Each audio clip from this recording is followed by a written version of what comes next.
Alright, today I'm going to be smoking up this beautiful prime chuck roast. Got a nice good little marbling on it.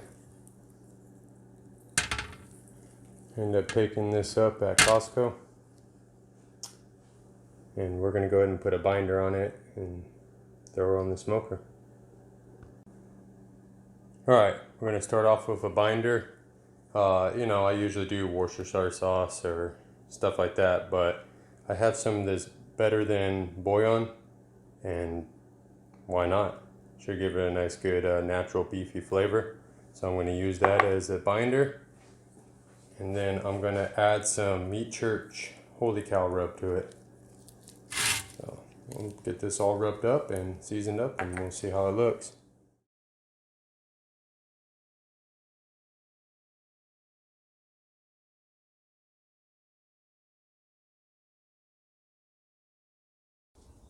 Alright, I just cleaned out my bird pot, and I want to show a little method I do. I throw some wood chips in chunks right there in the burn pot, and then on the Grill OG, I have the deflector or the grease pan or whatever you want to call it, and I throw some fat wood chunks right there. There's like a little platform, and I throw it in there, and it gives me really good flavor.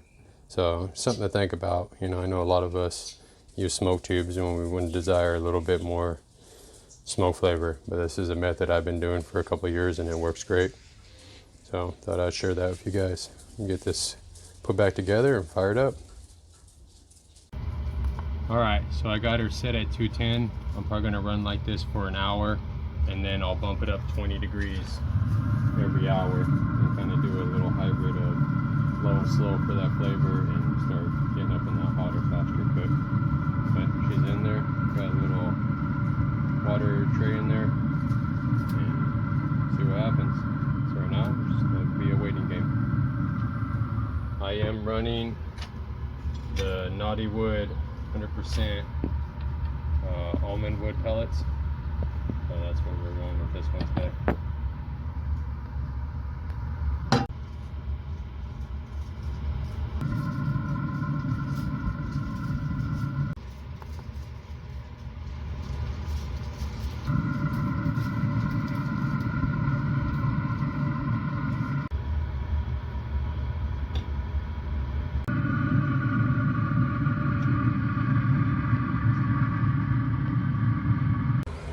All right, we're about 3 hours and 45 minutes, running about 265, 270. This is one thing I love about this Gorilla Grill.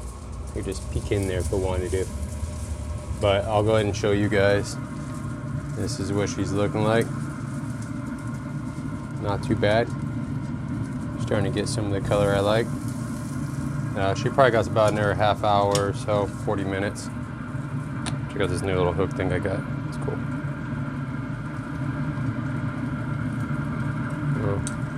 Well, bark's not looking too bad. So, alright guys, I think I'm ready to wrap. Temperature is probably around 155, 160. The bark's definitely set. Okay, it's not too bad at all. You could tell, I know when it's time to wrap because I can hear it start weeping. You hear it dropping juices. That's when I start wrapping. So I'm going to get this pulled off and get her wrapped up.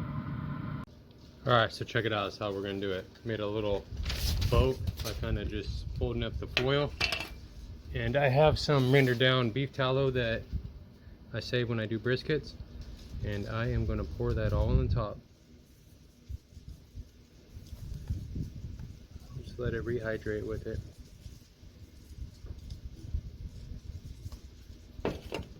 And then I'm going to take some butcher paper and put it right here, fold it up with the foil, and make a little boat. Hold the butcher paper. So, get this little beauty back in the pit. Alright, she started probing about 180 degrees. And the smoker is running about 270, and I lowered it to 220 for the rest of the time. She's at 193 right now, I had to switch to my Inkbird. Some reason my meter was acting all weird, losing connections. It's having issues, so I had to switch it up. Let's take a look at her. Oh yeah, butcher paper got nice moisture on it. Feeling pretty good. Oh yeah, she's done. I'm gonna get her rested up, and we'll slice it into her.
Notes to self about this cook.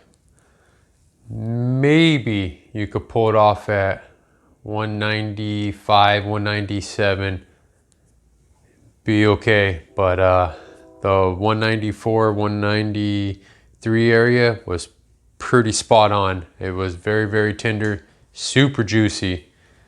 It had a really good bark flavor, so that tells me that the foil method with the boat and adding the butcher paper on top to still allow a little bit to breathe, very effective. I'm a big fan of that, and I'm gonna do that on future cooks. This one I did spritz, I normally don't. That seemed to help, definitely attract some more smoke flavor. The smoke profile was pretty good. It wasn't the strongest I've had, but it was for bumping the numbers up. It's not bad at all. So overall, this was probably the best chuck roast I've ever done, no doubt. Very, very juicy. I had a little bit of bite through it like I like. I don't like fall apart for this particular style. So it had a perfect pull, perfect tug for me. So I definitely would copy this one on future cooks. And the flavor profile was good with the meat church. Really like that seasoning, and I will be using it again for sure. So thanks for watching. You guys have a good one.